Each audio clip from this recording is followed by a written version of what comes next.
Dialysis की ज़रूरत उन मरीजों को पड़ती है जिनके गुर्दे पूरी तरह से काम करना बंद कर देते हैं, जिसको हम CRF या क्रोनिक रीनल फेल्योर या एंड स्टेज रीनल डिजीज़ कहते हैं।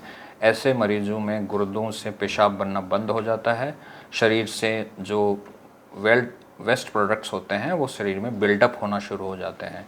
तो डायलिसिस कई तरह से होता है। सबसे जो कॉमन डायलिसिस का तरीका होता है उसको हीमोडायलिसिस कहते हैं। हीमोडायलिसिस में मरीज के नस के अंदर, जिसको हम फीमोरल वेसल्स बोलते हैं, वहाँ से भी डायलिसिस करते हैं, या जुगुलर वेन होती है वहाँ से, दोनों जगह कैथेटर डाल के किया जाता है।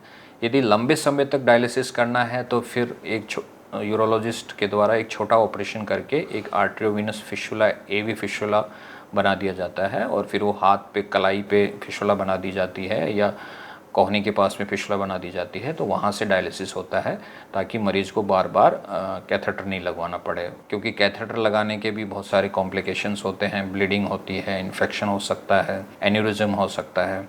उसके बाद में डायलिसिस इस बात पे डिपेंड करता है कि पेशेंट का क्रिएटिनिन का लेवल क्या है। कुछ मरीज़, ज़्यादातर मरीजों में जो मेंटेनेंस हीमोडायलिसिस जिसको हम लोग बोलते हैं, वो हफ्ते में 2 बार डायलिसिस कराना पड़ता है। डायलिसिस भी एक ऐसी प्रक्रिया है जो खतरे से खाली नहीं है।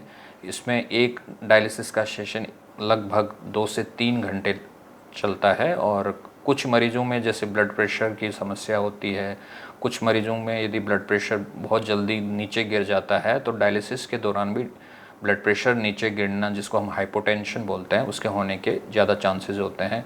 तो उसमें हमें फिर धीरे धीरे डायलिसिस की वॉल्यूम, शरीर से जो अल्ट्रा फिल्ट्रेट है उसका वॉल्यूम कम करना पड़ता है। साथ में ये भी देखना पड़ता है कि साथ में ऐसे मरीजों में हार्ट से रिलेटेड, हृदय से संबंधित बीमारियां भी होती हैं।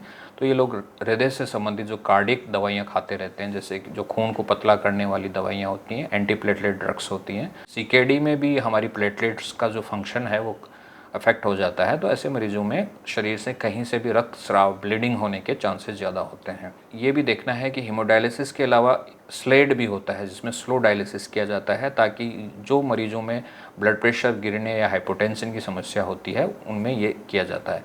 और जो मरीज़ बहुत ही इमरजेंसी वाली कंडीशन में आते हैं, जिनका ब्रेन भी इफ़ेक्ट हो जाता है, जिसको हम लोग यूरेमिक इनकेफेलोपैथी बोलते हैं, फेफड़ों में पानी भर जाता है, जो चल नहीं पाते, जो बोल नहीं पाते, और जो बेहोशी की हालत में आ जाते हैं गुर्दे ख़राब होने से, तो ऐसे मरीजों को फिर हमें ICU, सघन चिकित्सा इकाई, इंटेंसिव केयर यूनिट में भर्ती करके इनका डायलिसिस करना होता है। और उस डायलिसिस की प्रक्रिया को CRRT, continuous renal replacement therapy कहा जाता है। ये डायलिसिस की प्रक्रिया एक तरह की लाइफ सेविंग प्रक्रिया है, लेकिन इसमें जो मरीज़ होते हैं वो बहुत ही गंभीर होते हैं। तो ऐसे मरीजों में मृत्यु होने के चांसेस भी होते हैं, और इसमें खर्चा भी नॉर्मल डायलिसिस से ज़्यादा आता है।